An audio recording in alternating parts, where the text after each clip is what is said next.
Bonjour, my friends. This is Enzo Eigen of the Alliance for Loki, and this is the last war of the season against New Nation, so war number 12.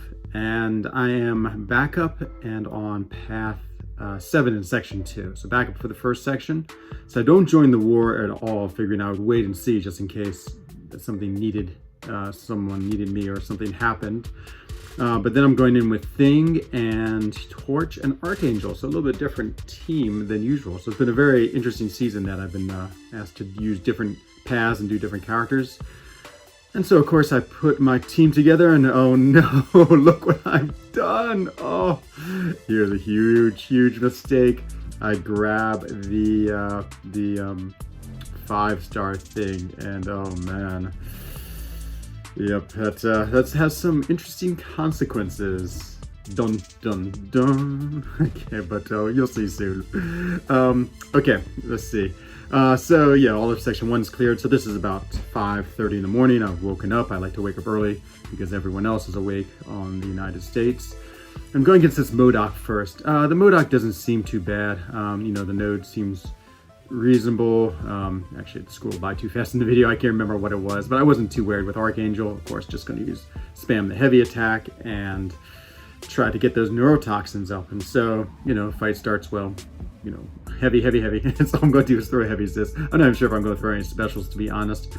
I'm just too concerned about him blocking. And oh no, look what happens. My other big vulnerability. Not only is choosing wrong champions a problem, but I always get hit in the foot. So Dat made fun of me in a video because when I was fighting Vision in Alliance Quest, that first fight, which is pretty difficult, I was always getting hit in the foot because I wasn't dexing his SP1, and Mordo does the same. Mordok does the same thing, gets me right in the foot. But luckily it doesn't do too much damage and quickly reminds me either to block it like I do there, his special one, or just to make sure I have enough space when I'm dexing it. Of course, absolutely melt him. Using a regen boost, which is nice. I just have all these extra boosts because of those rewards we got, and so just sort of frivolously using them because they're just going to go into the overflow. So that is the end of this. Now we have Ebony Maw and this aspect of evolution. So when we used to run the previous war map, I was often on path 7 for a few seasons, and one of the fights had this aspect of evolution. And I died so many times. For some reason, this is my nemesis node. It's like I just always have a lot of difficulty just because they start gaining power so quick. Plus with him and kinetic transfer, there's a lot. So my instructions were to take Thing in, of course I do, but I didn't realize I had my 5-star Thing in. And so here goes the fight.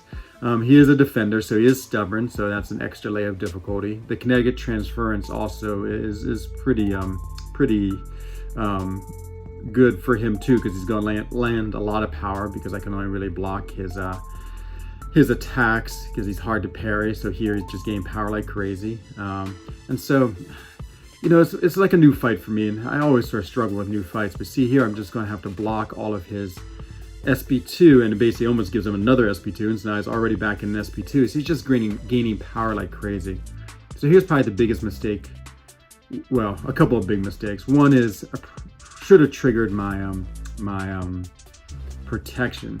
This one caught me a little by surprise, this SP3, just because I hadn't I sort of forgotten that Mystic Dispersion would be in play too, and so every time I think it's my Unstoppable, my dexterity's run out. Of course, he's gaining power, plus he's gaining power from the kinetic transfer, plus he's gaining more power because the aspect of evolution. So a lot of power is being gained. Protection's good. It's actually minimizing my damage a lot. But I get back to the corner, and once again here, I really did accidentally sort of hit the SP1. I was thinking to do the heavy. I was thinking to do the SP1, and I remember this very distinctly. My finger sort of went to the SP1 instinctively, but I was really thinking I should do the heavy there because I would have again activated protection. But again, he didn't do that much damage because I think my protection did activate, and I'm not really sure if it activates before the special 3 or after the special 3 or how exactly his work. His protection's still a little bit of a mystery, but he's at 44, I'm at 49, so still okay, still might be able to pull it off.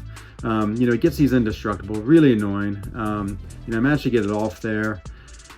Again, he gets a lot of power. So at this part of the fight too, now that the fight's gone on for a couple minutes, the power game between aspect of evolution and everything else. You know, again, tons of power. I tried to punish the SP2, hoping I could. I can't. I had protection on though, so I don't take too much damage. There I get parried. This is sort of the beginning of the end here. So the problem is I'm starting to get he's starting to get a lot of power every time I hit him. And once again, he got his SP3, and now I know I'm in big trouble. I'm just trying to hopefully kill him before his SP3 with Mystic Dispersion. I'm sure he throws his SP3. I'm just hoping against all hope that he somehow won't kill me. Maybe my protection will activate. Maybe he won't do enough damage, but he does, and I die. And so, if I'd had the 6-star, I'm almost certain I would have been able to outlast this fight. I mean, the 6-star has about 10,000 more health, and yeah, it just hits harder and everything. Probably should have put suicides on too for this fight. I didn't really use my specials at all, so suicides would have been really helpful. Just would have done more damage on my hits. Probably should have parried more. I mean, this is one of those fights where I'd like to do again. I mean, again, it's a fairly new fight for me, so I wasn't really like comfortable with it yet, but fine. You know, I would say, like at this point in the season, whether this is good or bad, we had sort of resigned to being Masters. I mean, we were like rank 9. I mean, even if we lost, we weren't going to drop out of Masters unless, I mean, something amazing happened, like a 1 in a million chance. We weren't going to get in top 3 even if we won. I mean, there was not much to really fight for, to be honest. So, you know, of course, I never liked dying, but I wasn't, you know, overly worried. I felt like in general we were taking more risks and playing a little more easy. So again, with Human Torch, I mean, Rex Ebbing Maul, of course, super easy. He's a 6-star, which is a good thing to have when you have them. And that's it. And so that's the only 2 fights I had this for, and that is the end of the season. So we did finish in Masters. New Nation did beat us. This is, I think, the second time we played them. Is it? Or maybe the first, but, you know, they've become good. I would say they've become better than us based on our last performances against them. So they're a really good alliance. Enjoyed fighting them. And it's been a great season. I had a lot of fun. You know, it felt short because we lost those 3 wars. But yeah, now we get the amazing rewards. They should be coming out soon.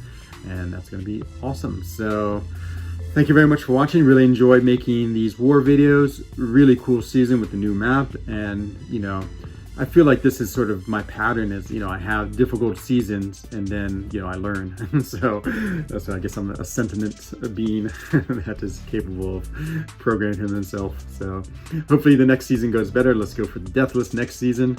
And yeah, and it's just been a great time. So once again, hope you enjoyed this video and I will see you very soon. A plus tard.